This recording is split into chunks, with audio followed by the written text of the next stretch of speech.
Hello guys, स्वागत है आप सभी का आपके अपने YouTube channel as smart classes में।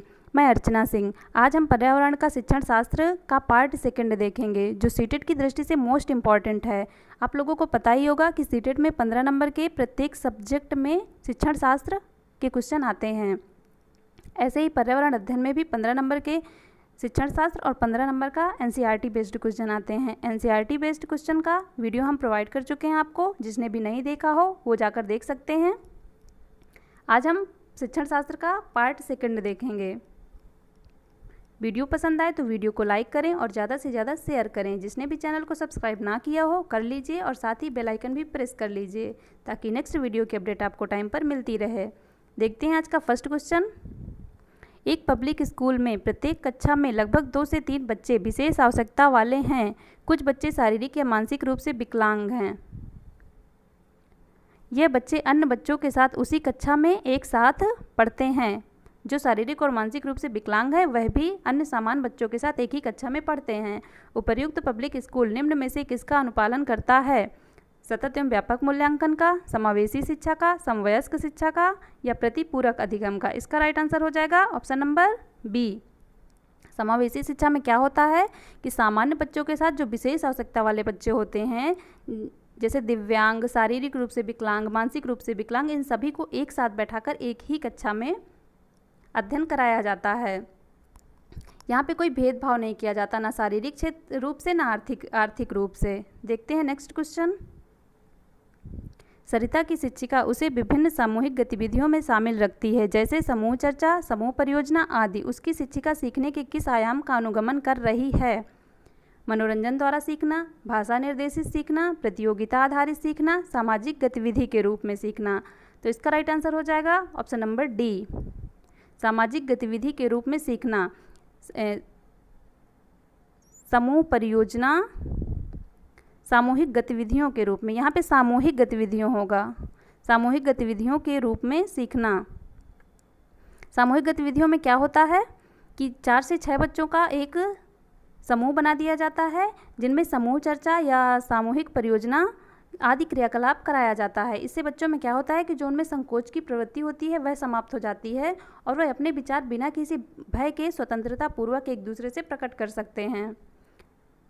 नेक्स्ट क्वेश्चन देखते हैं। यहाँ पे सामाजिक ही होगा, सामूहिक नहीं होगा। Next question. कक्षा में एक प्रभावी शिक्षण अधिगम प्रक्रिया होती है जब शिक्षक बच्चों के ज्ञान को पढ़ाई जाने वाली नई संकल्पना के साथ जोड़ने में सहायता करता है। इसके पार्श्व में निहित उद्देश्य है बढ़ावा देना। किसका बढ़ावा देना? ज्ञान का सहसंबंध एवं स्थानांतरण, व्यक्तिक भिन्नता, शिक्षार्थी स्वायत्ता, पुनर्बलन। इसका राइट आंसर क्या होगा? ऑप्शन नंबर ए। इसमें क्या होता है कि शिक्षक बच्चों के ज्ञान को उनके पूर्व ज्ञान से जोड़ना सिखाता है। शिक्षक सिखाता है बच्चों को उनका जो ज्ञान है उसे पूर्व ज्ञान से जोड़ना। ठीक है, नेक्स्ट देखते हैं। रोहन के विद्यालय में एक विज्ञान प्रदर्शनी का आयोजन किया गया। इसका आयोजन एक उद्देश्य से किया गया था। आपके विचार से कौन सा उद्देश्य सर्वाधिक उपयुक्त है? विभिन्न व्यवसायों के लिए विद्यार्थियों को प्रशिक्षित करना, शिक्षार्थियों के लिए सृजनात्मक माध्यम उपलब्ध कराना, विद्यालय का नाम प्रसिद्ध करना, अभिभावकों को संतुष्ट करना। तो इसका राइट आंसर क्या होगा? शिक्षार्थियों के लिए सृजनात्मक माध्यम उपलब्ध कराना। विज्ञान प्रदर्शनी का आयोजन क्यों किया गया? जिससे शिक्षार्थी में सृजनात्मकता उनमें उत्पन्न हो सके। Next question.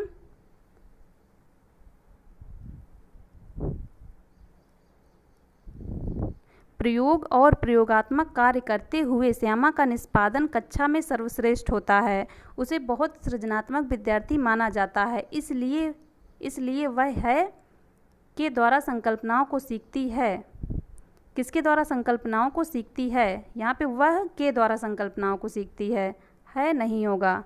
ऑप्शन नंबर ए, अनुकरण के द्वारा सीखती है, अभिसारी चिंतन के द्वारा, अपसारी चिंतन के द्वारा या मॉडलिंग के द्वारा।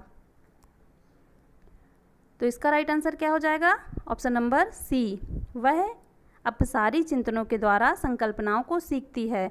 अपसारी चिंतन में होता क्या है कि जो शिक्षार्थी होते हैं वह चिंतन के अनेक विकल्पों और विचारों के बारे में सोचता है, एक ही समस्या के अनेक विकल्प और विचारों के बारे में सोचता है। नेक्स्ट क्वेश्चन,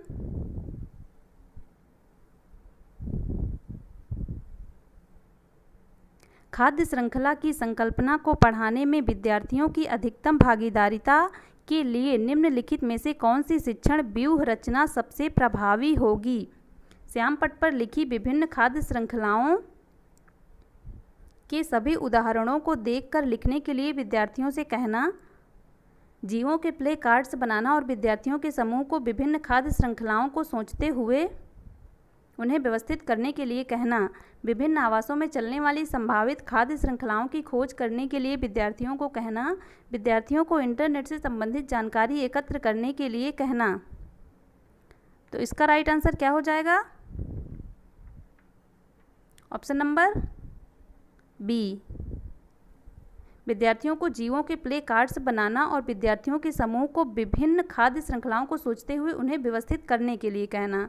नेक्स्ट क्वेश्चन देखते हैं। एक विज्ञान शिक्षिका श्वसन प्रकरण पढ़ाने के बाद परीक्षा का आयोजन करती है और देखती है कि अधिकांश विद्यार्थी श्वसन और सांस लेने के बीच अंतर को नहीं समझते हैं। यह किसके कारण हो सकता है? वह उनकी कक्षा अध्यापिका नहीं है, ये तो कोई रीजन नहीं होगा, कट गया। विद्यार्थी प्रश्न को सही तरीके से नहीं समझ सके। सी, शिक्षिका की कक्षा में प्रायः बहुत अनुशासनहीनता रहती है। डी, वह कक्षा में प्रभावी तरीके से संबंधित संकल्पनाओं को व्याख्यायित नहीं कर सकी।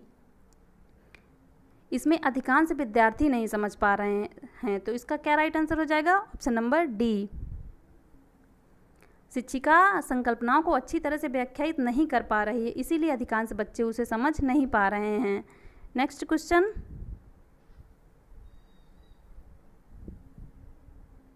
पर्यावरण अध्ययन की शिक्षिका वायु प्रकरण को पढ़ाते समय यह प्रदर्शित करना चाहती है कि वायु में भार होता है और वह जगह घेरती है। उसके सहयोगी इस उद्देश्य के लिए उसे निम्नलिखित 4 भिन्न गतिविधियां सुझाते हैं। ए, खाली उल्टा बीकर, यहाँ पे बीकर है, बीकर पानी की सतह के ऊपर रखें और उसे नीचे धकेलें। बी, स्ट्रा के माध्यम से जूस को खींचना। सी, गुब्बारे में हवा भरना। डी, 2 भरे हुए गुब्बारों को एक छड़ से बांधें तथा साम्यावस्था में ले जाएं, तब किसी एक गुब्बारे को फोड़ दें। उपर्युक्त गतिविधि में से कौन सी गतिविधियां वांछनीय परिणामों को प्रदर्शित करेंगी? तो इसका राइट आंसर हो जाएगा ऑप्शन नंबर ए और डी, बी और डी, ए और सी, ए और बी। तो इसका राइट आंसर हो जाएगा ऑप्शन नंबर ए और डी। ए में खाली उल्टा बीकर पानी की सतह के ऊपर रखें और उसे नीचे धकेलें, वायु प्रकरण पढ़ाने में, तो ये राइट है। और डी, 2 भरे हुए गुब्बारे को एक छड़ से बांधें और साम्यावस्था में ले जाएं, तब किसी गुब्बारे को फोड़ दें, ये भी राइट होगा। नेक्स्ट क्वेश्चन देखते हैं।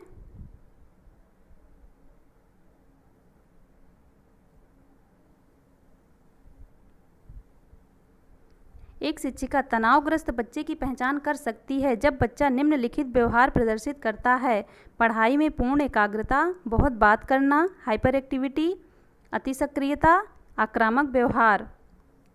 इसका राइट आंसर होगा ऑप्शन नंबर डी। यहाँ पे आक्रामक व्यवहार इसका राइट आंसर होगा। जब बच्चे मानसिक तनाव में होते हैं तो वह आक्रामक व्यवहार करते हैं। बच्चों का ऐसा व्यवहार देखकर शिक्षिका यह पहचान लेती है कि बच्चा तनाव में है। नेक्स्ट क्वेश्चन,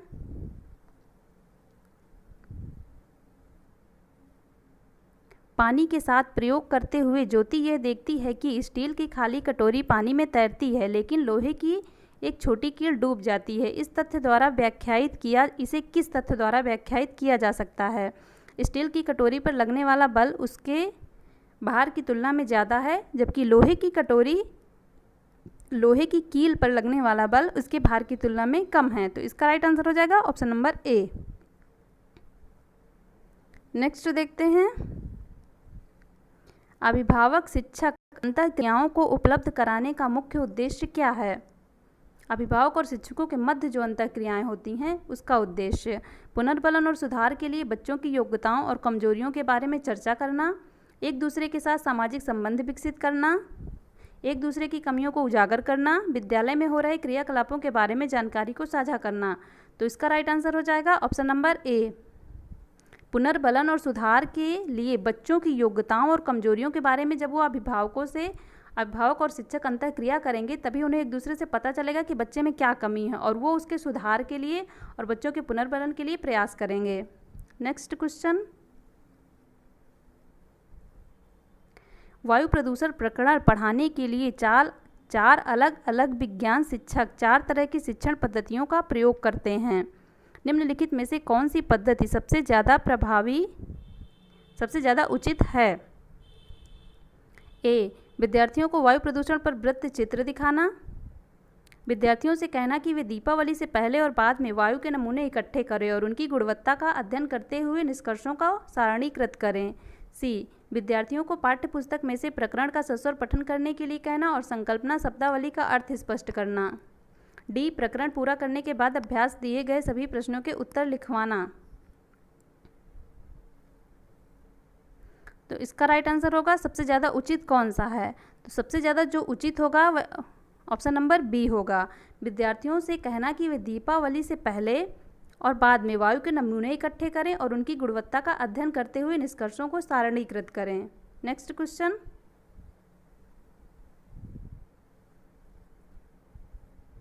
यह पढ़ाते समय कि कुछ समय के लिए खाद्य पदार्थों को किस तरह से ताज़ा रखा जा सकता है। राधा अपनी कक्षा में निम्नलिखित अनेक तकनीकों की परिगणना करती है। ए, उसे कटोरी में रखती है तथा कटोरी को एक खुले बर्तन में रख देती है जिसमें ठंडा पानी हो। बी, उसे गीले कपड़े में लपेट देती है। सी, उसे धूप में खुला फैला देती है। डी, उसे छोटे छोटे टुकड़ों में काटती है और अंधेरे में रख देती है। उपर्युक्त तकनीकी बी के लिए निम्नलिखित किस खाद्य पदार्थ की ओर संकेत कर रही है? बी क्या दिया है? उसे एक गीले कपड़े में लपेट देती है। प्याज लहसुन को तो गीले कपड़े में लपेटा नहीं जाता, ये गलत हो गया। हरा धनिया, काजू बर्फी को भी गीले कपड़े में नहीं रखा जाता। नेक्स्ट देखते हैं, पके हुए चावल को गीले कपड़े में नहीं रखा जाता बल्कि किसी कटोरे में रख के पानी में रखा जाता है। तो इसका राइट आंसर हो जाएगा ऑप्शन नंबर बी। हरे धनिया को संरक्षित करने के लिए एक गीले कपड़े में लपेट कर रखा जाता है। नेक्स्ट क्वेश्चन, सभी बड़े शहर सड़कों पर भारी संख्या में वाहनों के कारण पर्यावरण प्रदूषण की समस्या का सामना कर रहे हैं। पर्यावरण संरक्षण के लिए शहर के लोग व्यक्तिगत रूप से किसके माध्यम से अपना सहयोग दे सकते हैं? आने जाने के लिए सार्वजनिक यातायात व्यवस्था का प्रयोग करके, ये तो राइट होगा। बी, अक्सर घर से बाहर जाने से बचें। ऐसा तो होता नहीं कि बिल्कुल घर से बाहर ही ना निकला जाए, बाहर आने जाने का दिन भर काम ही रहता है, ये रॉन्ग हो जाएगा। सी, व्यक्तिगत वाहन जैसे स्कूटर, कार आदि नहीं रखें। ऐसा भी नहीं हो सकता कि रखें ही ना, क्योंकि कभी ऐसी ज़रूरत आ जाती है जिसके लिए इनकी आवश्यकता पड़ती है, तो ये भी कट जाएगा। डी, पर्यावरण सुरक्षित सीमा के लिए व्यक्तिगत वाहन के इंजन की नियमित रूप से जांच करवाएं। तो इसका राइट आंसर हो जाएगा ऑप्शन नंबर ए। आने जाने के लिए सार्वजनिक यातायात व्यवस्था का प्रयोग करें। अगर अलग अलग करेंगे तो उतना ज़्यादा प्रदूषण फैलेगा। अगर एक ही यातायात में कई सारे लोग जाएंगे तो उतना ही कम प्रदूषण फैलेगा। नेक्स्ट देखते हैं, कक्षा 5 का समीर अक्सर समय पर पर्यावरण अध्ययन की शिक्षिका के पास दत्त कार्य जमा नहीं करता है। इससे निपटने का सर्वोत्तम सुधारात्मक उपाय हो सकता है उसे खेलकूद की कक्षा में जाने से रोकना, ये नहीं होगा। बी, अनियमितता के कारण का पता लगाना और समीर को परामर्श देना। सी, उसकी अनियमितता के बारे में अभिभावकों के लिए एक नोट लिखना, ये भी उतना प्रभावी नहीं होगा। डी, इस बात के विषय में प्रधानाचार्य को सूचित करना। प्रधानाचार्य को सूचित करने से क्या होगा, वह उसे डांटेंगे ज़्यादा से ज़्यादा और उससे कोई खास फर्क नहीं पड़ेगा। तो इसका राइट आंसर हो जाएगा ऑप्शन नंबर बी। अनियमितता, वो ऐसा क्यों कर रहा है, उसके कारणों का पता लगाना और उसके कारणों को जानकर उसे उचित परामर्श देना। नेक्स्ट क्वेश्चन, वायु हर जगह है प्रकरण पर पढ़ाते समय एक शिक्षक विद्यार्थियों से निम्नलिखित प्रश्न पूछता है। क्या मृदा में वायु है? क्या पानी में के अंदर वायु है? क्या हमारे शरीर में वायु है? क्या हमारी हड्डियों में वायु है? शिक्षक शिक्षार्थियों में निम्नलिखित में से कौन सा कौशल विकसित करने का प्रयास कर रहा है?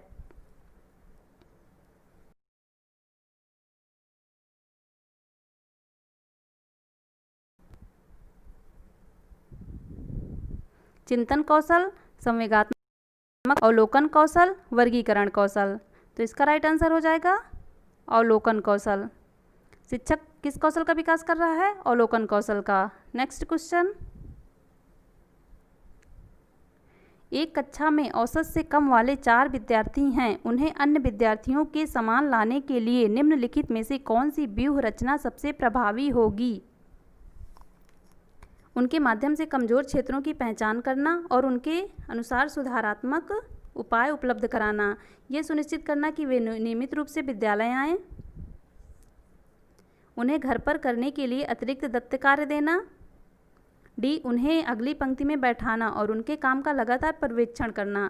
तो इसका राइट आंसर हो जाएगा ऑप्शन नंबर ए, उनके अधिगम में कमज़ोर क्षेत्रों की पहचान करना। वह सीखने के किस क्षेत्र में कमज़ोर हैं और उसके अनुसार सुधारात्मक उपाय करना जिससे उनमें सुधार हो सके और वह सभी बच्चों के समान आ सकें। नेक्स्ट क्वेश्चन,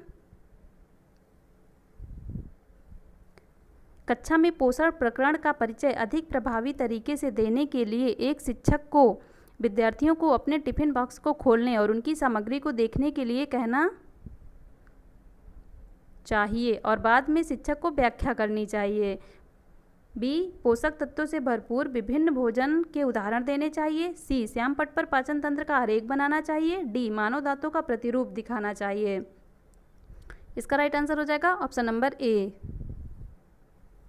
बच्चों को अपने टिफिन बॉक्स खोलने और उसकी सामग्री को देखने के लिए कहना चाहिए। उसके बाद शिक्षक को उसकी व्याख्या करनी चाहिए। हर बच्चे के टिफिन में अलग अलग खाने की सामग्री होती हैं, उन सभी के बारे में चर्चा करनी चाहिए, व्याख्या करनी चाहिए। नेक्स्ट क्वेश्चन, एक संतुलित प्रश्न पत्र बनाने के लिए निम्नलिखित चरणों के क्रम में से कौन सा सही तरीका है? ये क्वेश्चन वेरी वेरी इंपॉर्टेंट है, कई बार पेपर में पूछा भी जा चुका है। एक प्रश्न पत्र बनाने के लिए किस क्रम में चरणों का सही तरीका होगा? ये देखते हैं, डिजाइन तैयार करना, प्रश्न लिखना, अंक योजना तैयार करना, ब्लूप्रिंट से मिलान करना।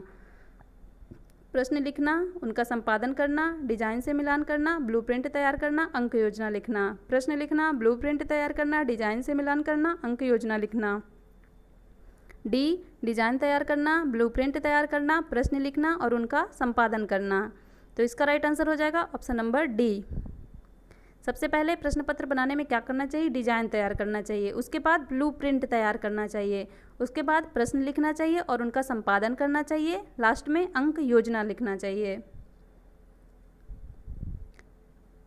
नेक्स्ट क्वेश्चन देखते हैं,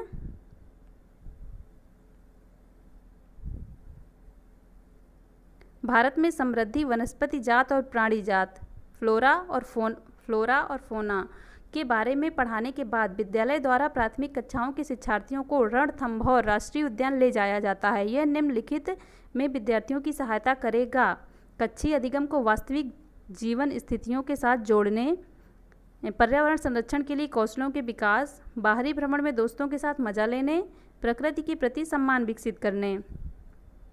किस क्षेत्र में विद्यार्थियों की सहायता करेगा? तो इसका राइट आंसर हो जाएगा ऑप्शन नंबर ए। बी, सी और डी भी करेगा, लेकिन जो इसका सबसे ज़्यादा सही आंसर होगा वो ऑप्शन नंबर ए होगा। कक्षीय अधिगम को वास्तविक जीवन की स्थितियों से जोड़ेगा, जिससे बच्चों के ज़्यादा समझ में आएगा। नेक्स्ट क्वेश्चन,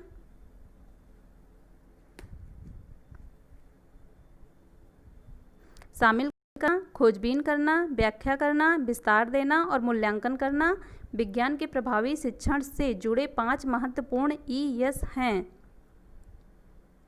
अंकुरण के लिए आवश्यक स्थितियों की संकल्पना से जुड़े व्यवहारिक अनुभवों को विद्यार्थियों को उपलब्ध कराते समय एक विज्ञान शिक्षक उनसे निम्नलिखित गतिविधियां करने के लिए कहती है। ए, बीजों को रात भर पानी में रखें और उन्हें सूती गीले कपड़े में रखें। बी, 2 दिनों बाद बीजों का अवलोकन करें और आए परिवर्तनों को रिकॉर्ड करें। सी, पुस्तक पढ़ें और दिए गए कार्यपत्रक का काम करें। शिक्षक द्वारा दी गई उपर्युक्त गतिविधियों में इन 5 ES में कौन से शामिल नहीं हैं? 5 ES कौन कौन से हैं? Engage, explore, explain, elaborate, evaluate. तो देखिए इनमें कौन कौन से शामिल हैं, इन 3 पॉइंट्स में कौन कौन से शामिल हैं? इनमें व्याख्या करना शामिल है, मूल्यांकन करना शामिल है और विस्तार देना शामिल है। देखते हैं आगे कौन कौन से ऑप्शन हैं। Option number A explain and elaborate, B explore and evaluate, C engage and explore, D engage and evaluate. तो इसका राइट आंसर हो जाएगा ऑप्शन नंबर ए।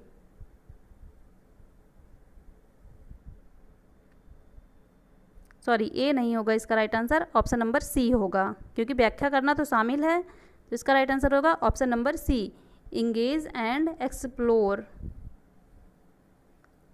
शामिल करना और खोजबीन करना इनमें शामिल नहीं है, तो इसका राइट आंसर हो जाएगा ऑप्शन नंबर सी। आज के क्वेश्चन खत्म होते हैं। वीडियो पसंद आया हो तो वीडियो को लाइक कर दें, और जिसने भी इसके पहले की वीडियो ना देखा हो वो वीडियो के डिस्क्रिप्शन में जाकर देख सकते हैं, वहाँ हमने लिंक दे दिया है। Thank you so much guys.